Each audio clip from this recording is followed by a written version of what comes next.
Psychologically, driving is an extraordinarily satisfying activity for those who choose to invest in it.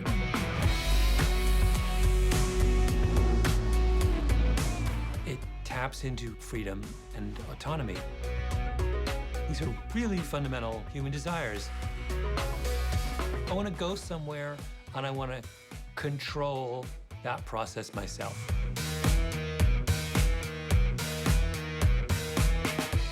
Now we're at the dawn of driverless cars, and we're about to redefine that dramatically. And as we give over control of our mobility in exchange for convenience, I worry we may be giving over more than we realize. There's a lot to be concerned about, and a lot to be excited about. And you need to know what's coming.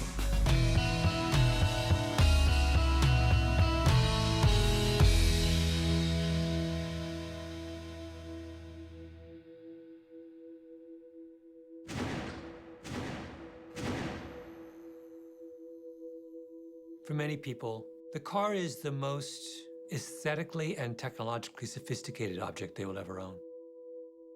I don't have a Rembrandt on my wall. The most beautiful thing I own is a 2003 BMW M5. You know, there's no question. That's my piece of art, right? That is, and I'll probably never have anything as beautiful as that car. My first really vivid car memory was when my dad got a Corvette. His midlife crisis, maybe, but my kind of automotive awakening.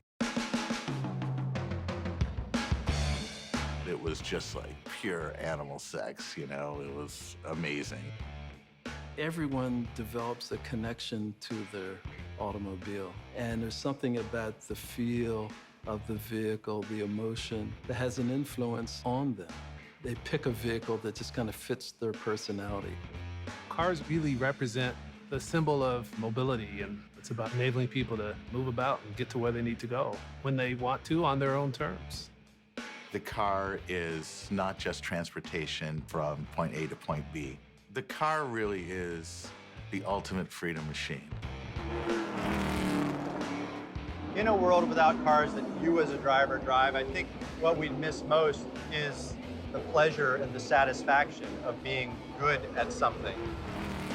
Whether it be driving to work or driving out on the racetrack. And I think some of the things you're doing become unconscious. You just do them, and the car becomes an extension of your body.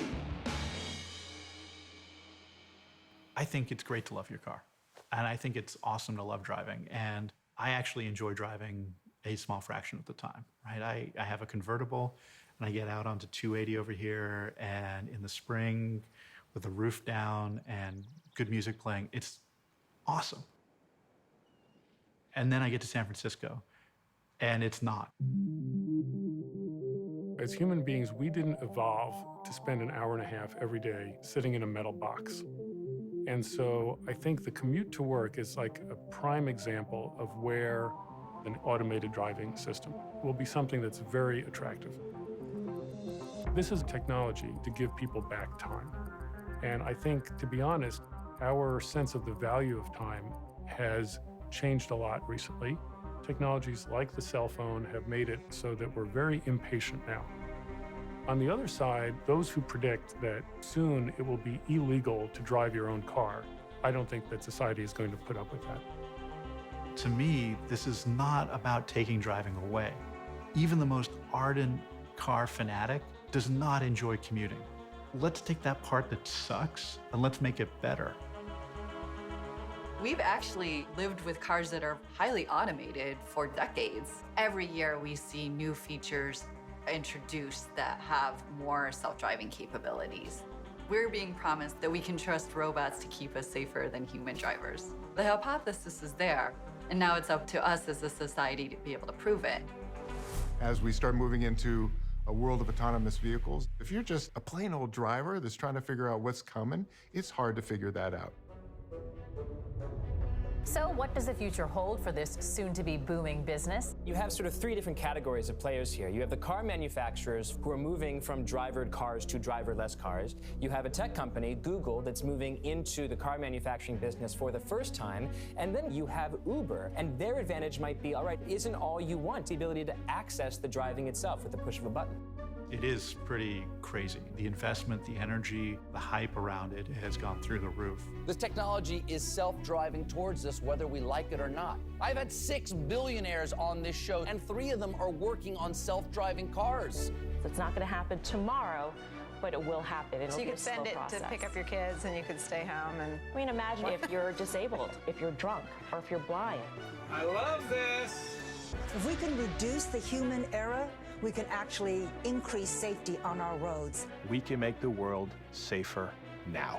And we should pursue this immediately and not make a cynical decision that says, well, let's wait for future generations. They'll figure it all out. I think we'd be missing an opportunity. Finally, a high-tech alternative to jamming a brick on the gas pedal and jumping in the back seat. Oh, dear Jesus. I could never. This has gone from no one thought that was going to happen to, wow, it's going to happen tomorrow. Back when we started in 2009, this is what our system looked like. Once we started driving on city streets, the problem becomes a whole new level of difficulty. How soon can we bring it out? Well, these are my 2 boys. My oldest son is 11. And that means in 4.5 years, he's going to be able to get his driver's license. My team and I are committed to making sure that doesn't happen.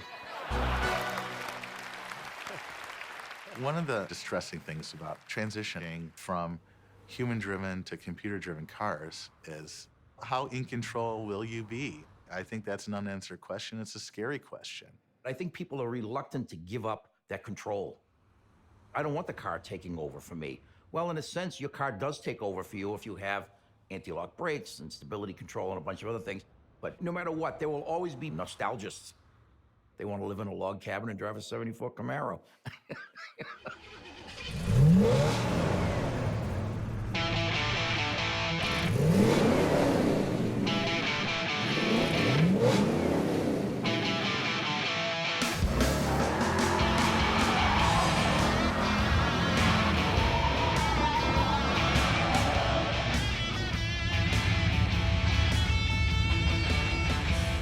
All right, guys, welcome. This is the August meeting, Dragon Knights. So Dragon Knights are a cohesive unit of car collectors. The theory of Dragon Knights is a pre-smog, American-powered vehicles, and doesn't necessarily have to be a very beautiful car. But this doesn't even have a rear window. You get satisfaction out of building something yourself, you know what I mean? And I think those are the true car guys, and especially this club, everybody builds their own cars. And we all get together and we get to talk about that. Here's a question. Are you a safer driver in an autonomous car, or a car that has all those features, or in a car like this? And I say you're safer in a car like this, because you're aware when you're driving that thing that that thing can fly apart at any minute. It's a huge responsibility driving these cars. I tell you what, dude, you're gonna get waxed by this frickin' thing. I've heard that before.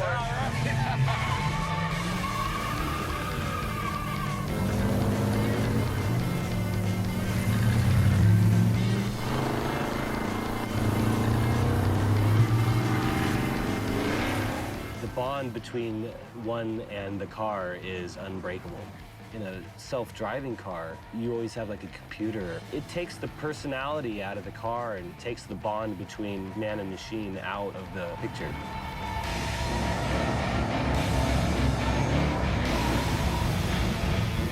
Yeah, come on, that was freaking awesome. Let's see the autonomous car do that.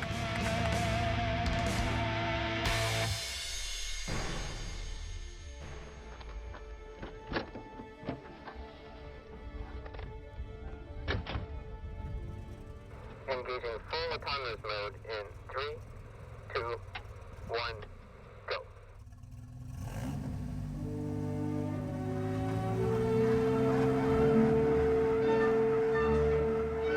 I remember when this was science fiction and how cool it was going to be when we could actually see this coming. I don't think in my lifetime I even had a small inkling that we'd get beyond a neat science fiction episode, and here we are. The idea of the driverless car is a long, long gestating dream.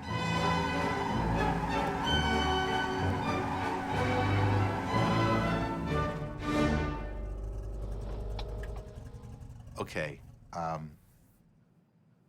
me back up a little bit. Henry Ford comes along at the beginning of the 20th century, and he put everybody on wheels, he enriched America, and he created, in many, many ways, the modern mobile society. And what happened here really became the manufacturing model for the rest of America. Detroit was the 20th century boom town. As much as Silicon Valley is a 21st century boomtown, I think that's how people have to think about Detroit in the 20th century. It was this hugely positive, expressive age where people thought anything was possible. The music was totally upbeat, the cars were totally extravagant, homes were getting larger, people were moving out to the suburbs, and a lot of it was fueled by all the wealth in the city. The great thing about the car is that it was a source of pleasure for everyone. It was one of the most democratic pieces of technology the world's ever come up with. Move to electronic control strip in center lane. Detroit also invented the future. The concept car that allowed people to dream. You're now under automatic control. Hands-off steering.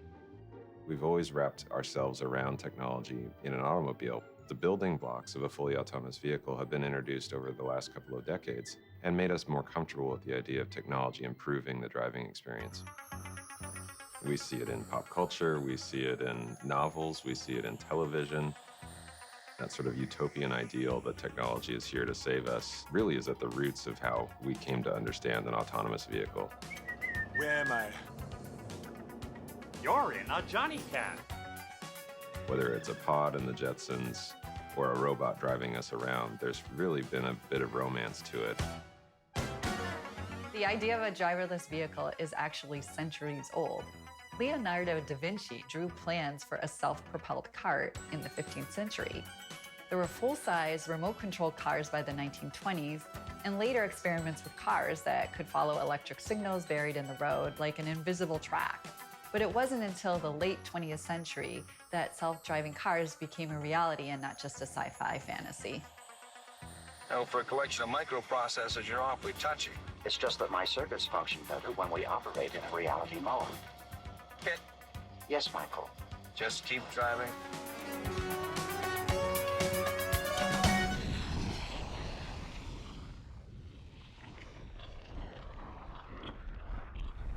Around 450 million years ago, an extraordinary event happened, and it was called the Cambrian explosion. It was a time where some particularly primitive types of life explosively diversified into all the major groups that we have on Earth right now. It's when evolution came up with really good eyes. And so suddenly the pace of evolution just drastically sped up. The pace of technological improvement is drastically increasing right now because of this same kind of explosion, really because for the first time now, computers have learned how to see. Right now, at this very moment, as you watch these light rays striking the magnified eye, similar tiny beams of light are entering your own eyes. When you think about how can a car see, at the end of the day, the car sees in a sense very much like we humans do. So we have eyes, right? Light comes in, it touches a sensor in our brain where we interpret that light to be able to recognize objects and then put those objects together in a scene in our brain to have a visual, spatial kind of understanding of where I am. In a sense, that's what the camera does as well. The camera has lenses. Now we have the advantage that we only have 2 eyes, right? But in many of these cars, we can have 6, 8, 12 cameras. We also have LiDARs, which are kind of laser scanners that shoot out laser beams to different objects. We also have radars.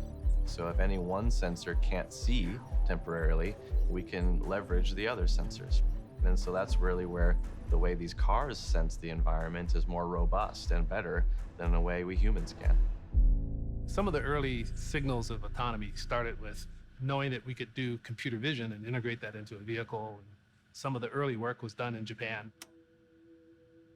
Similarly, for actually controlling the vehicle with software, some of that early work was done in Germany.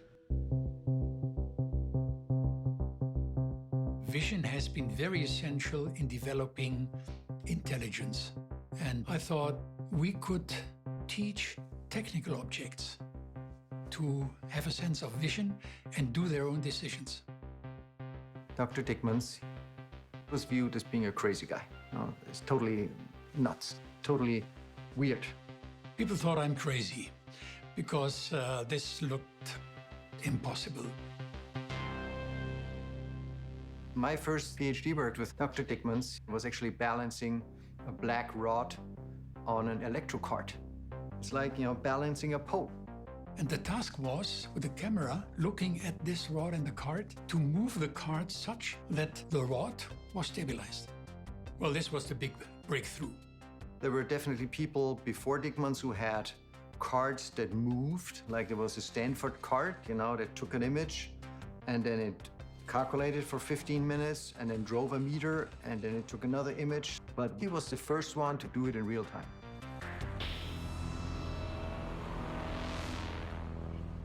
One morning, it came to me that the Autobahn's environment is very simple.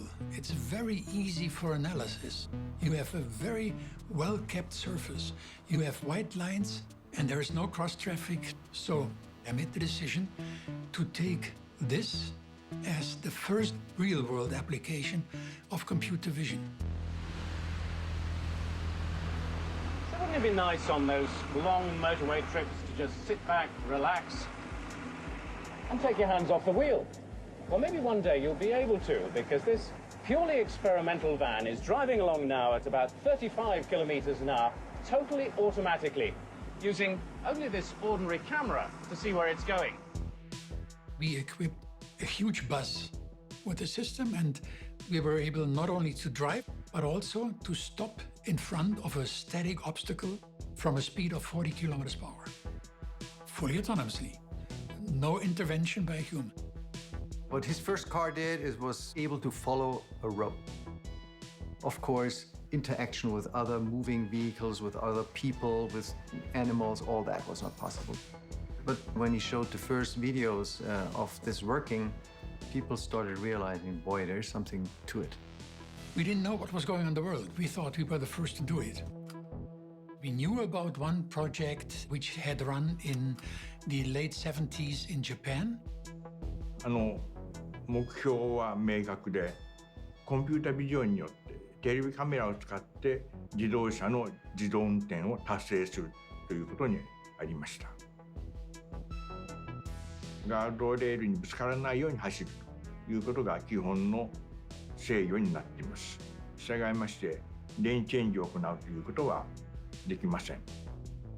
当時は白線を検出するというアイデアは我々持ちませんでした。In the United States, there was a similar project, the Autonomous Land Vehicle, ALV. And they had one big vehicle steered like a tank. And the European countries came to the decision that maybe America and Japan is moving ahead. And then we started working, as a competition. October 1994 was the International Symposium on Intelligent Vehicles in Paris. So the rest of the world working in this area, they gathered there, and we were able to demonstrate free lane driving at speeds as you liked, doing lane changes, which has been done fully autonomously for the first time.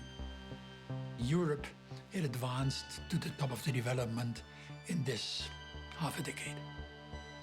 多くの文献で多分我々の研究が世界で初めてのコンピュータビジョン、テレビカメラを使った自動運転だというふうに考えているようです。ディクマンスの研究は純粋に現在のコンピュータビジョンの研究です。He was the first one to really show that you could do this at high speeds, that speed actually is not an issue, but even today many people won't know him. But the work that he did influenced decisions. Like even the DARPA Grand Challenge might have not happened without his work. Welcome to the DARPA Grand Challenge. The objective? Create a self-navigating, autonomous vehicle that can safely drive 132 miles through a harsh desert environment without human intervention. So in 2004, DARPA, the Pentagon's research agency, put out a challenge, I think it was $1 million, to see who could develop a self-driving car. If you think back in that context, this was at a time when IEDs were causing all sorts of mayhem during the Iraq War. Soldiers were being killed, convoys were being disrupted. And so the idea was, looking at the pace of robotics, how could we develop a self-driving vehicle? There is no more technologically forward and focused group on the planet. DARPA, which is responsible for the internet, is really a funding organization for gizmos. So I had been working on NASA robots. The robot I'd been working on was used to develop techniques for exploring other planets. And we were driving that around the desert, and it was moving at, I don't know, 15 centimeters a second, which is somebody with a walker moves at that pace. And my advisor said there's this DARPA Grand Challenge, which was to get a robot to drive from Los Angeles to Las Vegas in less than 10 hours.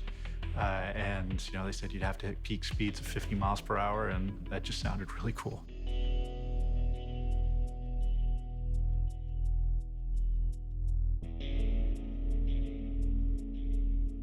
The first year, 2004, nobody drove more than 7.5 miles over, I think, a 150-mile course in the California desert. We went 7 miles out in the desert, and then basically the thing burst into flames. Nobody won the first one. Some lessons were learned, and they came back at it the next year, and Stanford University won it. Then the Urban Challenge came up, where this time it was driving around a retired air base. And this was this chance to see these vehicles interacting. And I think that was probably where I got hooked. It's kind of a surreal experience. The whole research community got to see all of these incredibly sophisticated agents at the time driving around completely autonomously on their own, passing each other, yielding to each other, stopping in the middle of the road. And at the end of the day, we all felt that we had really seen a major step forwards for autonomy.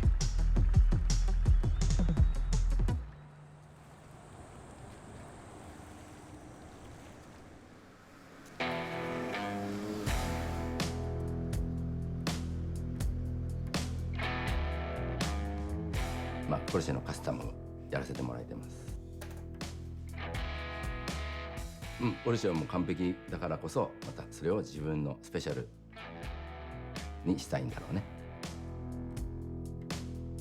みんなはアートだとは言ってくれたりとか、スペシャルって言ってくれる。僕はあんまりそういうの気にしてないんで何も言いたくはないね。自分でただ好きなことをやりたいだけなんで、コンピューターに感謝してるんだけど。アナログも忘れたくはないっていうのも。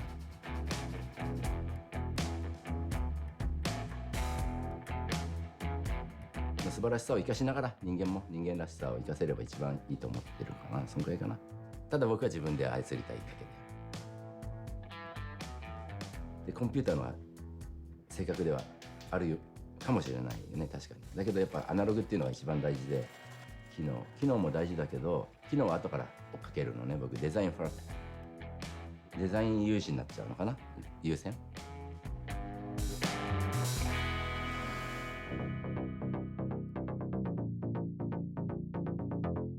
For people who don't think they care about design, they'd be surprised when they start to understand how design suffuses every experience that they have in the car. When we think about the fact that maybe the car doesn't ever have to crash, maybe the car never will crash, well, the idea of bumpers become debatable, the idea of the shape of the car. What happens if there's not a combustion engine? When there's no transmission, there's no center hump in the car. Now, there are no tunnels. There are no bumps. There's not even hardware. And it allows us to create this amazing open space in a relatively short footprint. Even the wood grain are little displays, which as you can see on the other side, it's picking up people walking on the sidewalk. It gives you an enhanced view of the world around you. I think car design is very much influenced by technology, and everyone's talking about autonomous vehicles, and designers are exploring, well, what does that mean? The steering wheel retracts, the pedals retract also, and you're able to relax and do what you were going to do. Friends in the industry start to talk about this use of the third space. If you have home and you have work, well, there's this other space that you're going to occupy. So then you start to think about questions like, well, what are you going to do there? How are you going to sit? How are you going to engage with people? Are you going to work in that space? Are you going to play in that space? Are you going to watch movies? Everything about the way that we encounter and think about and experience design of a car is up for debate now. It's very hard for me to imagine a driverless car being anything other than a commodity. It's an appliance, and appliances have very, very different rules than art objects. What do you look for when you buy a fridge? You don't want it to look radical and edgy, and you're not interested in its top-end performance. You're interested in it functions as a fridge in a thoroughly predictable way, day after day after day after day, and that it not call excessive attention to itself in the kitchen. That's what we're looking at for the future of cars. I think some people are under the misconception that all autonomous vehicles will be pods. There could be a wide variety of executions. Yeah, there may be pods, but autonomous vehicles could be applied to that car, to a '57 Corvette. If anything, the technology just allows creativity to just explode and go into so many different directions.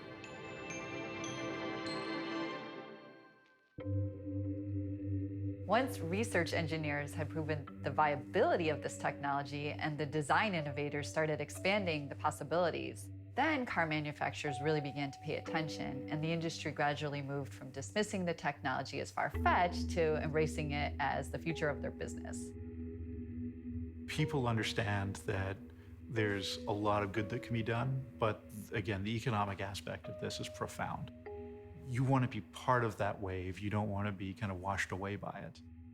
Transportation is one of these things where for years we've been taught to think of it, a certain way. But when you take a good hard look at the economics behind your transportation use, for a great many people, there is an enormous opportunity to get more value out of that transportation dollar. If you look at the personal trips that are taken each year in the US, we do 400 billion trips a year. And 45% of those are for shopping or running errands.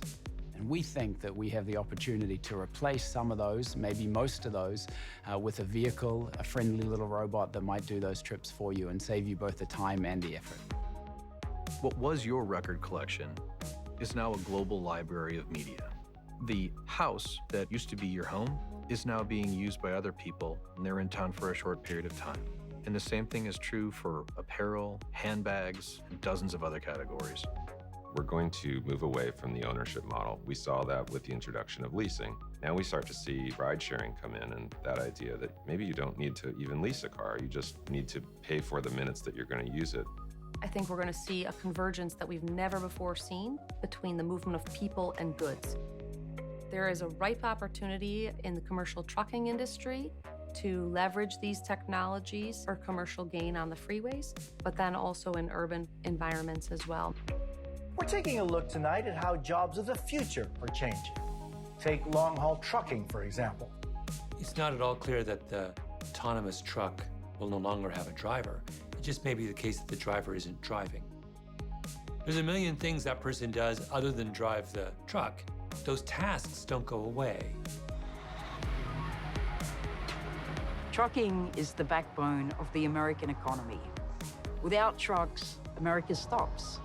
The clothes that you're wearing, your shoes, your car, the food that you're eating, everything came by truck. Trucks are a necessary evil because without them, you're naked and hungry.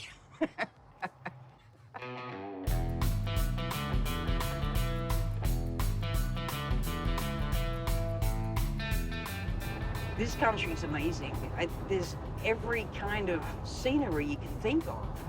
To get up every morning and know that you're going to see a different sunrise over a different cornfield, a different lake, or in the mountains. It's just incredible. I'm a tourist first. I'm a truck driver second. You go through those little towns and it's nice. They got a nice little church, people mowing their lawn, they wave to you, kids riding their bicycle, all standing on the sidewalk going bonk bonk. Trucking is still the same as it always has been, whereas you climb into a truck and you put it in gear and you drive, unless it's an automatic. Will that change in the future?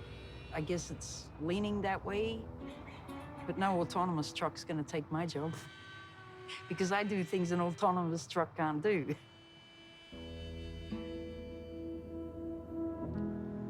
Sometimes I've had to do things that are not legal in order to avoid an accident. For example, an oncoming car is coming into your lane. You have to make a judgment call. You're gonna stop, you're gonna crash into it, or you're gonna go on the other side of the road, which is what I did. And it saved my life and the driver's life. And what's a computer gonna do?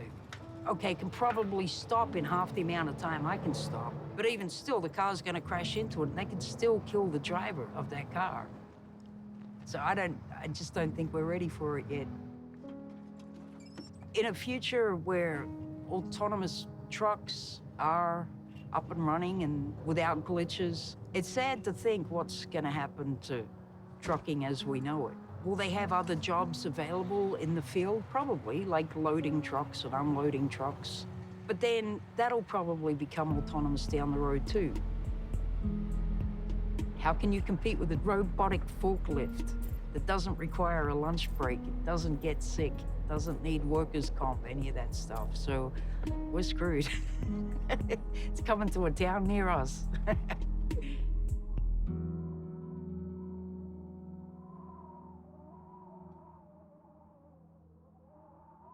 There's some great cultural institutions in Detroit. And one of them is the Detroit Institute of Arts. And those have the really, really subversive Diego Rivera murals. At the top, you got these beautiful frescoes of just elements being harnessed. And all of this stuff that the earth creates gets turned into this tiny little car.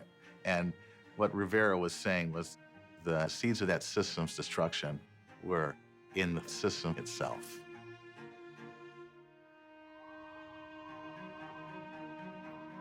You look at how it is today, and the car is really perceived as a dinosaur. The industry is seen as a dinosaur.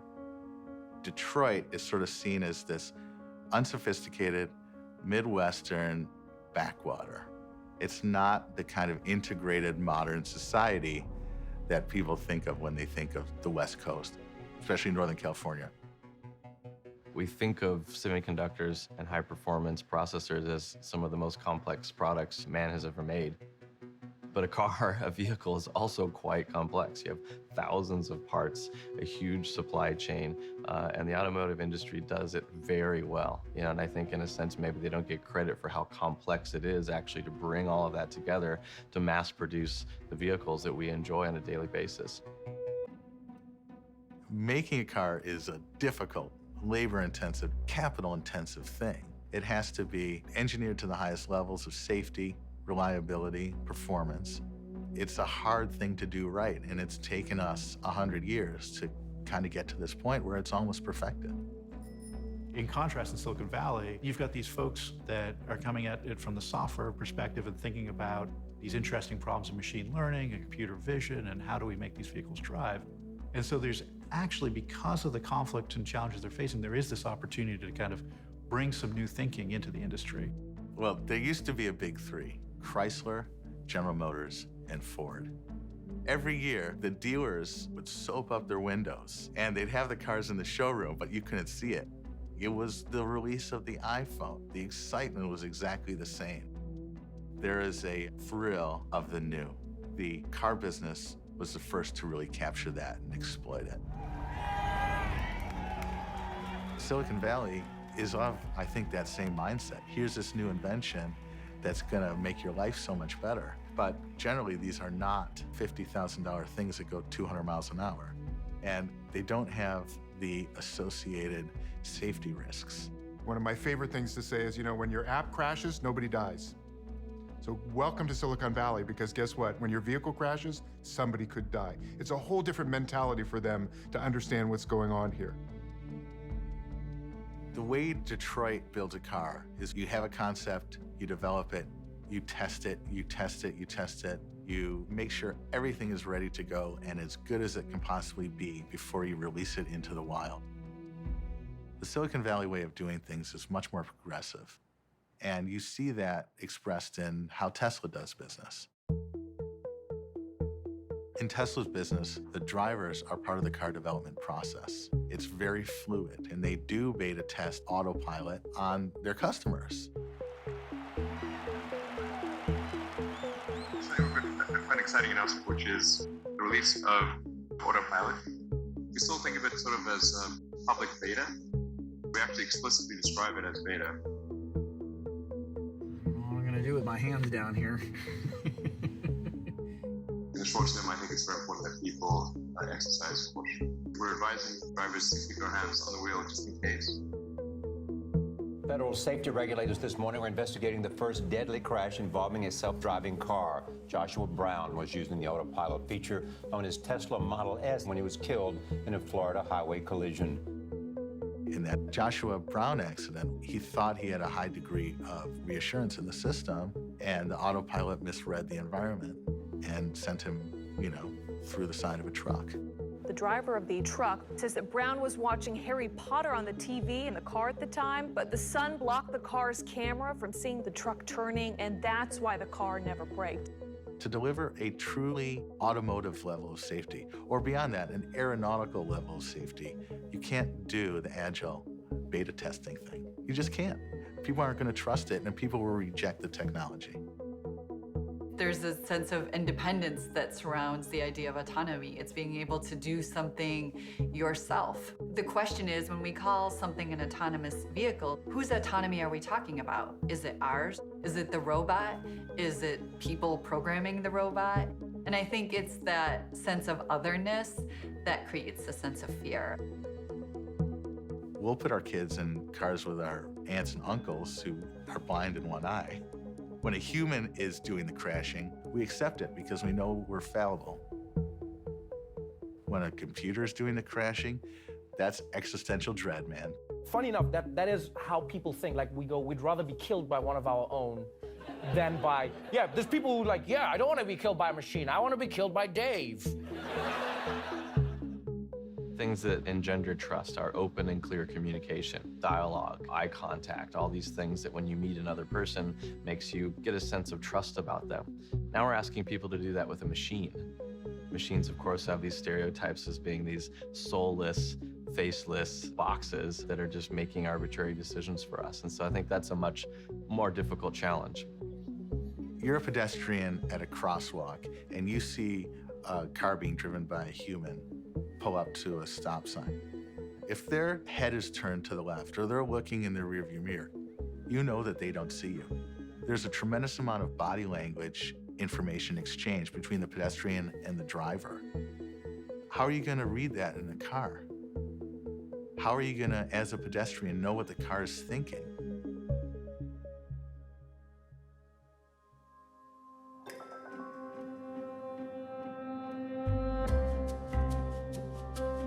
Although a lot of focus of research on automated vehicles has been on the inside, we wanted to explore what this introduction of this new type of vehicle into the environment, how that would affect other road users, like pedestrians, bicyclists, or even other drivers. So to do that, we needed to really get out in the real world to evaluate it. We created a seat suit that would cover up the driver. You couldn't see their face. It looked just like a regular seat. We did not tint the windows. We wanted people to be able to see in and confirm their suspicion that there is nobody in the car when in reality there was. We've been researching new types of lighting signals that would be able to replace those interactions that would occur between two humans. In a way, we are attempting to create a new type of language. What we don't want is a scenario where you come to an intersection where you have different cars, all with different signals, signaling their intent in different ways. And so if we can introduce new technology that is not overly complex, they'll be able to learn it quicker, adapt to it, and then trust it a little bit faster. Will the transition to full driverlessness be a little bit like the transition to elevator use in skyscrapers? Down, boy. So if you think about elevators and the idea that an attendant was needed, well, initially there was an attendant needed to actually manipulate the machine. But as the elevator improved, as technologies enabled anyone to go and control it, people still weren't comfortable with that idea. They still needed to have an attendant in there just to provide some comfort around the experience. Social adoption of a new idea vastly lags behind technological perfection of a new idea. The ATM is invented in the 1960s. Ask yourself, when was the first time you used an ATM? It was probably in the 80s, maybe the late 80s. By the way, the ATM, super straightforward. Cash from a machine, right? People took forever to trust the machine. So with that in mind, I suspect that full-scale adoption of driverless cars is something that it's not happening overnight. Arizona is quickly becoming the state for self-driving cars. The lack of rules helps. Governor Doug Ducey has stripped any regulations on the industry. Google's driverless tech program, Waymo, is offering free rides in driverless cars. The company has said it's allowing anyone in the Phoenix area to apply to its early rider program, which will accept hundreds of people. We've been watching them here in the valley for some time. They started out being Google cars, and this was before they were labeled. And now it's a rare day that I don't see one. About a year and a half ago, I think, we did a survey of our group, and we phrased it, if a driverless service showed up, how likely are you to want to ride in that? Well, the engineers, there wasn't a single one that said, I wouldn't consider it. There were several, that, including myself, that said, you bet. We then got curious and said, can we get a larger sample if we went out to all the residents? We did the poll of the general population here, and a number of them said, no way, I wouldn't ride in one. The ones that do want to get out and around, there's ways that you do that. There are all kinds of transportation available here. You can get on a bus and go shopping. Doing it without a driver would be a big step. So they said, I'll just stick to my walker. When you don't have the reason to spend all your time concentrating on driving the automobile, there's a lot of options. There's a lot of time that you can use for other things. Like the subway, just getting on the subway, you read the paper, going to work. Your car has, you have a car that's kind of long and big, and you have a table in the middle of it, and you get in, and the people sit around the car, and you say, car, go. I mean, this is all, magic and stuff, but there's no reason why that can't be done, why you can't have something like that.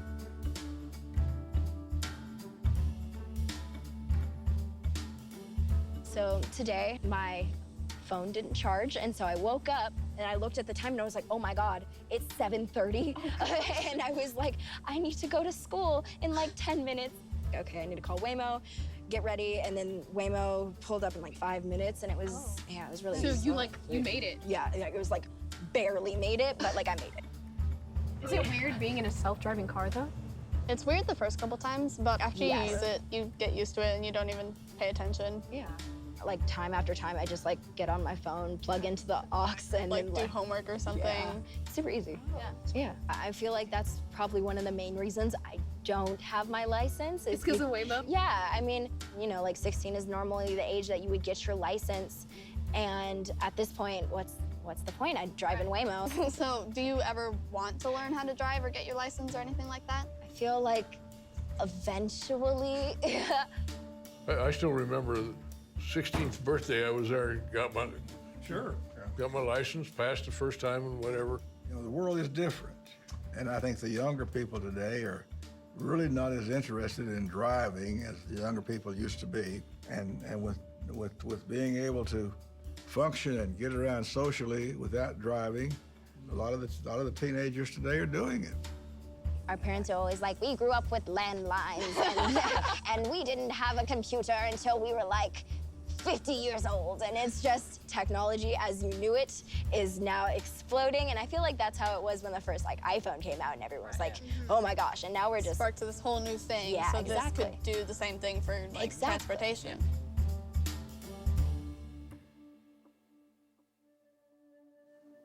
I mean, the idea that Google is involved with cars is just so breaks my heart. What about any of those guys suggests that they're going to contribute to car culture in any meaningful way? That's about control of the informational element of the car. It's not about cars. Whenever you think about what driverless cars look like, what you're essentially doing is you're creating an interdependent web of moving automobiles that are aware of each other and take the necessary steps. That unless you have a kind of systems approach to this kind of transportation, it didn't work. You need to conceive of what the network of cars looks like before you unleash this technology onto the roads.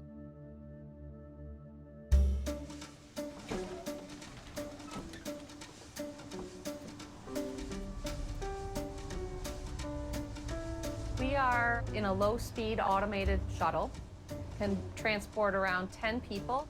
It's especially designed for campus environments, possibly airports, amusement parks. And as a passenger, all I had to do was go to the touch screen, select the station that I want to go to, and hit go, and we were on our way.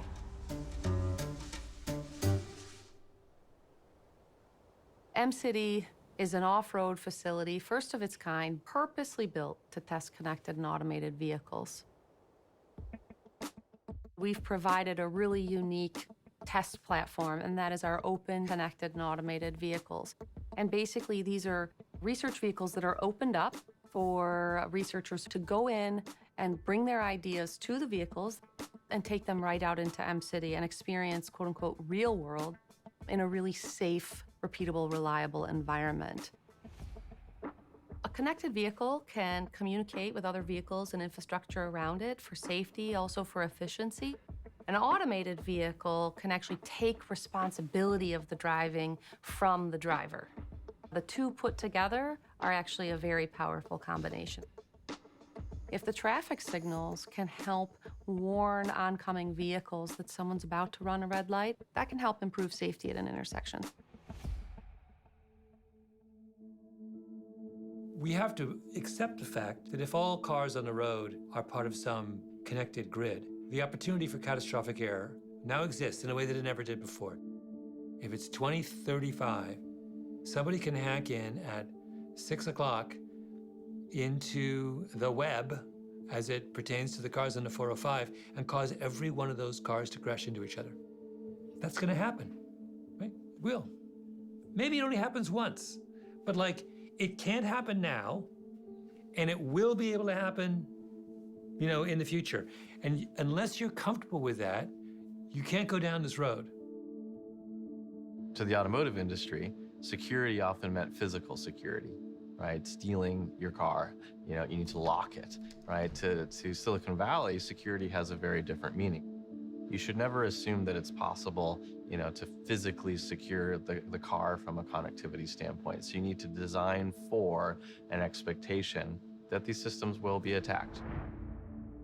The hacking of Experian or the hacking of everyone's social security numbers are incredibly devastating acts, but there's something weirdly intangible about them, right? You don't see the guy who's got your credit card numbers and your social security number. The kind of breaches in information technology that we will see in the world of dependent cars will be tangible. I can see in my mind the picture of what the 405 looks like when someone hacks in and causes 5,000 cars to crash simultaneously. I mean, it's not going to be, it will not be pretty.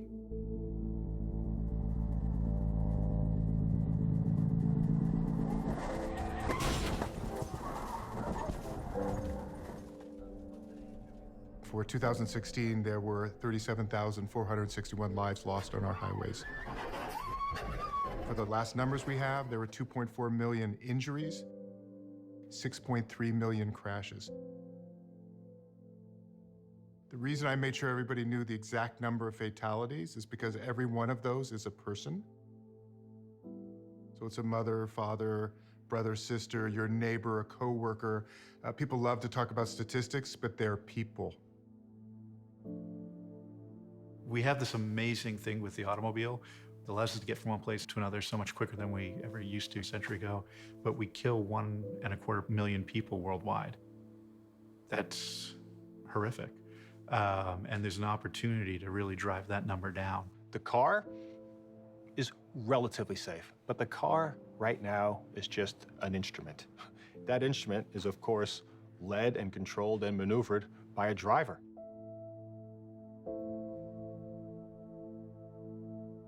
"94% of crashes are due to the human.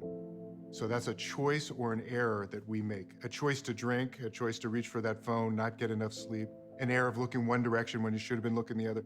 94% of crashes. So when you think, where's our opportunity with new technology, that should be the target.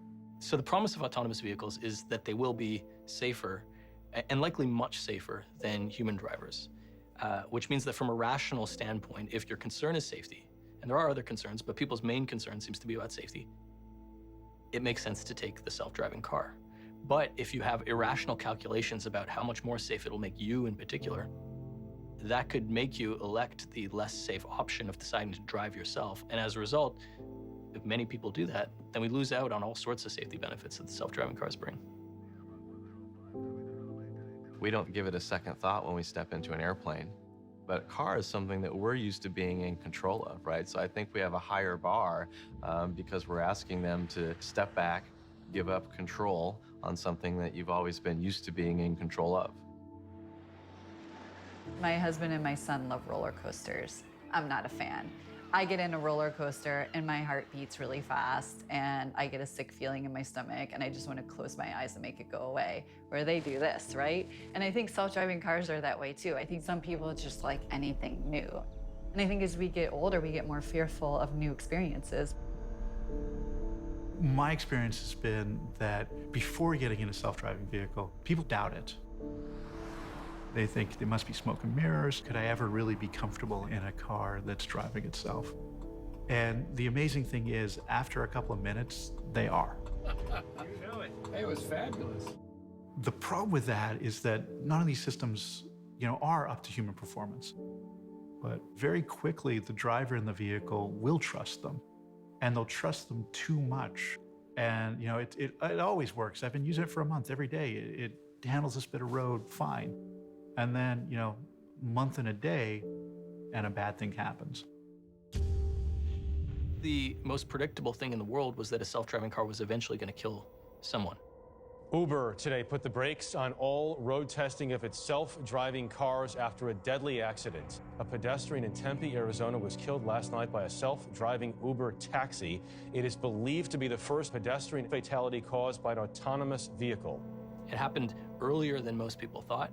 But the second most predictable thing in the world was that people were going to overreact to it. And they did. Developing news, a letter just sent to us by the governor's office asking the Arizona Department of Transportation to suspend Uber's self-driving cars in Arizona. So one of the things that makes me crazy is when people say the new technology has to be as safe as human drivers. We really suck right now at being human drivers. We're killing 37,461 people a year. That's not okay. If we can find anything, any tool that's going to help us save those lives and prevent more injuries, we should be doing that. I look at autonomous vehicles as probably one of the more transformational, exciting new technologies that we've seen come along in a long time. We have a piece of legislation out of the Commerce Committee that we hope will be considered in the full Senate here soon. Yeah, this technology is transformative. You can call it disruptive or creative. It is all of those things. In fact, I believe it is the biggest thing to happen to the auto industry since the first car came off of the assembly line. The EV START Act that I'm working on with Senator Thune is bipartisan legislation.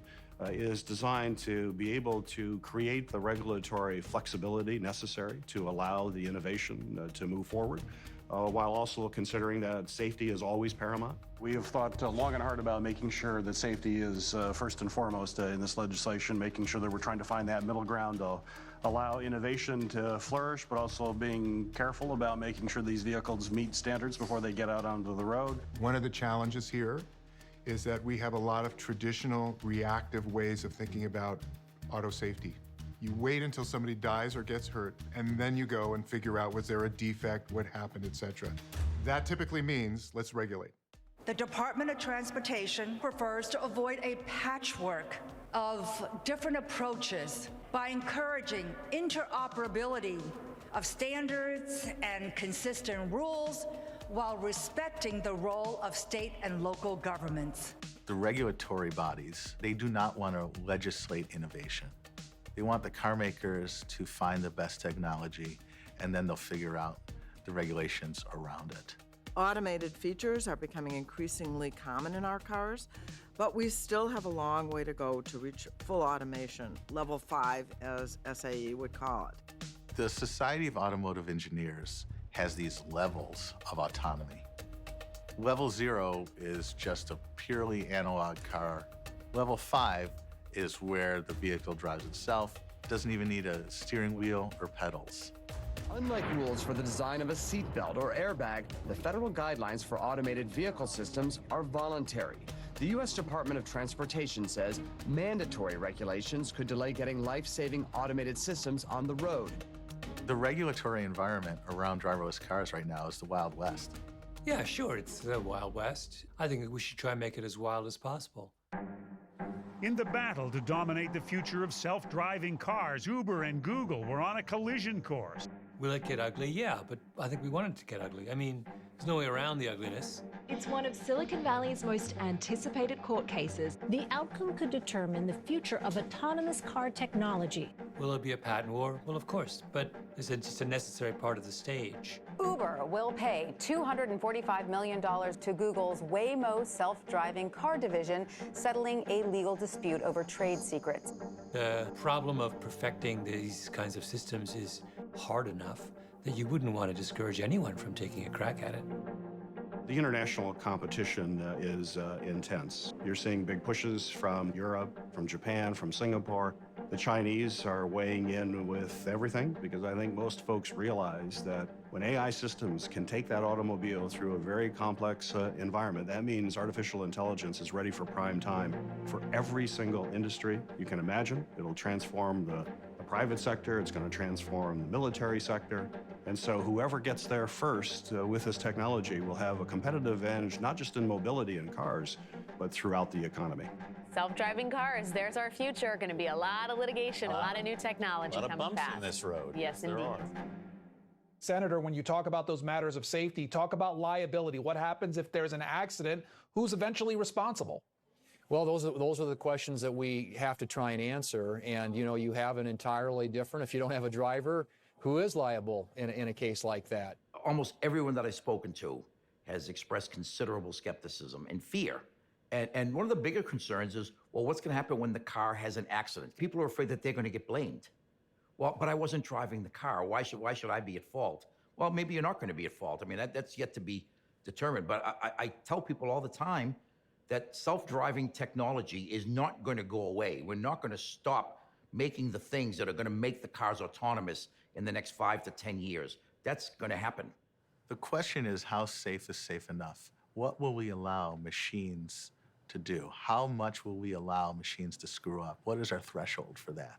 At this moment where the attention is being paid to the very occasional self-driving car fatality, the fact that there's such a massive media coverage of those distorts people's view of how dangerous these cars are now and will be. If we were to see repeatedly how dangerous it actually is to be a human driver, then maybe we'd have a more even-keeled view of the relative danger. If we covered all of those accidents at the rate that we cover these accidents that involve self-driving cars, we would not have room for anything else on TV.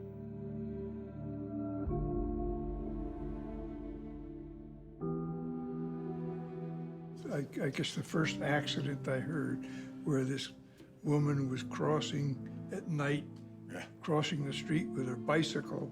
The driver's had, for some reason, disabled the automatic braking. Yes. So humans. It was the human frailties came to pass. A complex system is one that has unintended consequences. That is my real concern, personally, with the self-driving cars. Is not Waymo logging 8 million miles on nice clear roads in Arizona, but very simple things like some of the roads are still not paved, and they get that white stuff in the winter. What markings will help?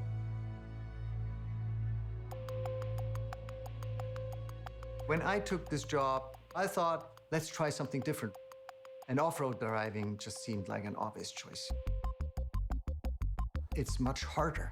Trying to see a path through the woods is, even for a human being, sometimes hard. The car is autonomously following the leader vehicle. The application tracks the leader vehicle based on LiDAR and camera data. First, you follow another car, then you generate your own map. It just knows, okay, I went through a slight left bend, and then I took a sharp right turn. So it memorizes these landmarks. This is the end of the teaching phase. Then the car would autonomously start to drive the recorded path backwards.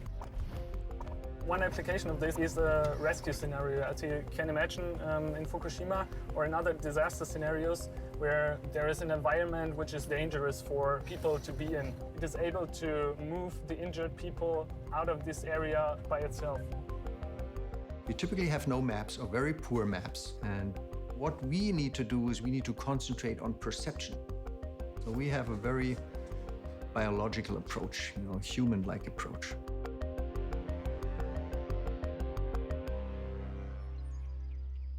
The implications for AVs extend so far when we take them off-road. We can think about how self-driving cars open up new spaces off of the grid and putting people to work in ways they could never imagine.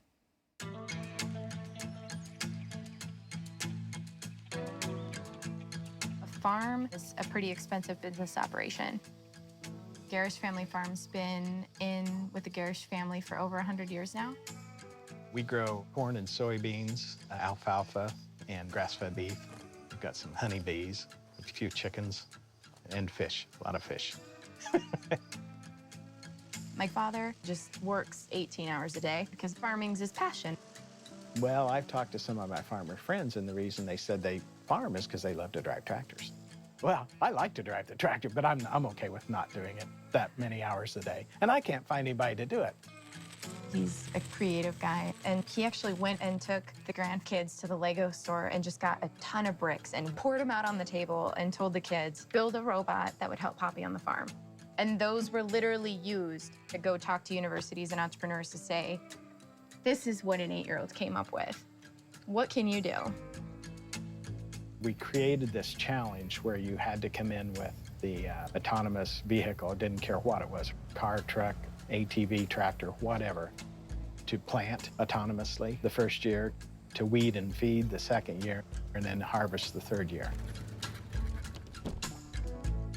You start bringing these young people in that have never even been involved in agriculture, and they're like, well, why don't we do this, or why don't we do that? So the cross-fertilization of ideas helped build the challenge. I don't think we could have done it until they said we can drive automatic cars, right? Once people started reading that, I'm like, okay, all we gotta do is go back and forth in a field. That's different than up and down a highway. Through the AgBot Challenge, we were looking for developing a farmer-centric solution so that we're smarter farmers. So we've got two choices right now in our society. We can take a fear-mongering thing and say, oh my God, we're gonna lose jobs. These AgBots are gonna take over all the farmers and make them slaves. Or we can say, what if we could really do all of this stuff and free ourselves to do it better? And so the opportunities there are just unlimited for the United States and other countries. The future is just beautiful with automation. Think about taking all the domain intelligence of all of the farmers in the world and delivering a 4-row AgBot to people with a second-grade education in Africa to grow their own food. I'm excited about that. That will happen. I can imagine a situation where the city of Los Angeles would say, let's tailor an autonomous car system to serve a social and economic function, to remove the transportation burden from the bottom economic strata of our society. If all we're doing is creating another toy for rich people, so what?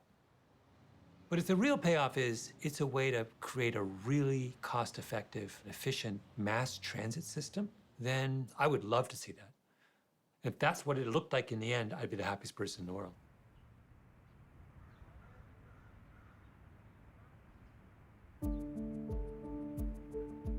Every morning when I head off to my office at MIT, I head out to the bus stop, get on the bus. It's about a 20-minute ride.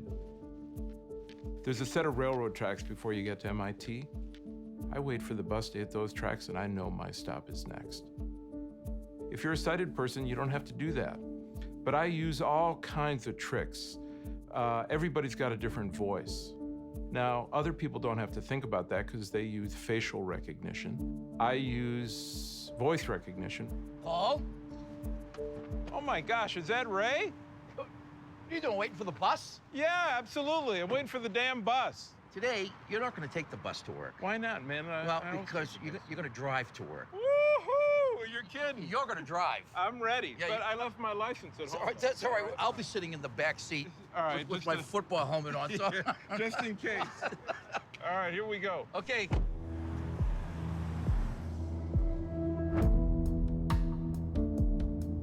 We're in self-driving mode. Woo! First time for me. So who's controlling the acceleration? Is that you, Teddy? You got feet off the pedals, hands in the air. So the car's deciding how fast it should go. Deciding how fast it should go based on, how straight the How road those is. trees? Paul, it's a good thing you can't see me. You'd be terrified. But if you look at the screen, you can see how far ahead the laser sees. Doesn't that inspire some confidence? It does. It's great. And it's looking behind us, too. I'm not looking behind us. How can you estimate how far ahead of us is It's able to see about 300 feet. Wow. Yeah, in all directions. For people who are unable to drive and have to rely on other modes of transportation, the new technology with autonomous cars really adds a significant degree of liberation, I would call it, and independence. Can I touch the wheel to feel it moving, or is that gonna... Can you feel it? Wow, that's so cool. To feel the wheel move and the car respond. Yeah, that is very cool. I've got a whole new level of control that I never would have had before. And I think autonomous vehicles bring that opportunity to a whole other level where one day I'm gonna call my friend Ray and say, I'm gonna come over, pick you up, and we're going out to dinner. Now, I hesitate to ask with this, that big red button. What is that? So, is that the kill switch? That's if the robot rebels. Oh, robot rebellion. I've heard of that. If we hit that, we get full control. The car goes back to being like a regular Prius, and the robots can't do any harm. Do no harm. That's important. So one of the interesting things about self-driving cars is that not only do we outsource our driving capability to the cars, but we have to outsource some of the moral decisions that we make as human drivers. Now, it's not obvious to people that they are making moral decisions when they drive, but in any number of small maneuvers that we make, we are actually making moral decisions about where we're going to distribute risk between the various stakeholders on the road. However, because self-driving cars need to be programmed, those types of values, those types of moral decisions have to be baked into the algorithms themselves, which means that we now have to explicitly decide what we want cars to do in those situations. These kind of moral trade-offs are often exemplified with these stylized thought problems, and the most famous of these is probably the trolley problem. In the trolley problem, you have a runaway trolley that's barreling down a track, and as it's directed right now, it can't stop, and it's going to go down a track where there are 5 workers working on the track. But there's a fork where it could go on a different track and run over 1 person, but you are off to the side where you can pull the lever to switch the fork. So you can make the decision about whether the car is going to go on the track and kill 5 people or kill 1 person. So what do you do in this situation? Human beings are terrible at the trolley problem, okay? When we feel panicked because we're about to have an accident, we do random things, counterproductive things, stupid things. Because these self-driving cars are much better defensive drivers than people are, and they're paying attention the whole time, they shouldn't ever end up in a trolley car situation. It just shouldn't come up. When a human being is at the wheel, we have no idea what they're going to do. So why would a programmed evaluation of that in any way be more scary than a person doing it? I think this really speaks not to a real technological issue, but rather to this empathy issue that we worry about, that we can empathize with a person that panics at the wheel and runs over someone. It's hard to empathize with a machine making a decision. My programmers told me this life is worth more than that one, so I'll take that one. Decisions that are made by the algorithms become moralized. We bake our values into the algorithms, and we have to. There's no other way to do it. Can we program these algorithms to make their own moral decisions? Well, that's a much more complicated question.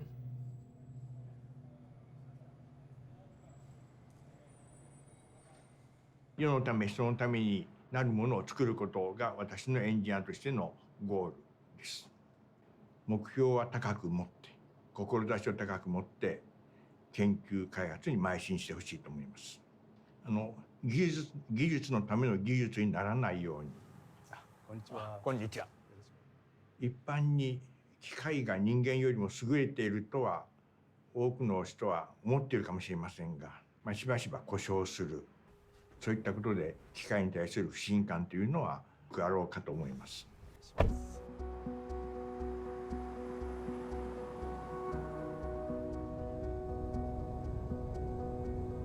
いやー、なんかこうしてお見せできることが嬉しいですけど、あれですか、70年代の研究では、今2018年ですけど、このぐらいまでいってるかなというふうにこう予想はされていましたか？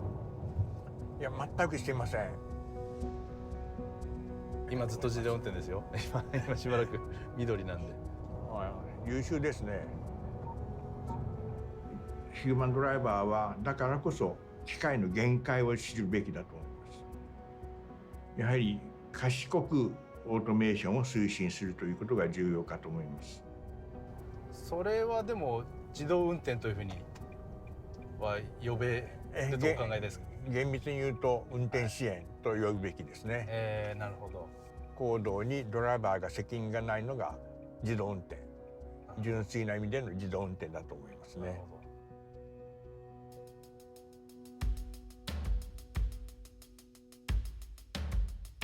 I object to the use of the term autonomous to describe self-driving cars because they're not autonomous. The autonomous vehicle is the vehicle that you drive yourself. It's what we have now. What we're conceiving of are cars that are the opposite of autonomous, that are connected.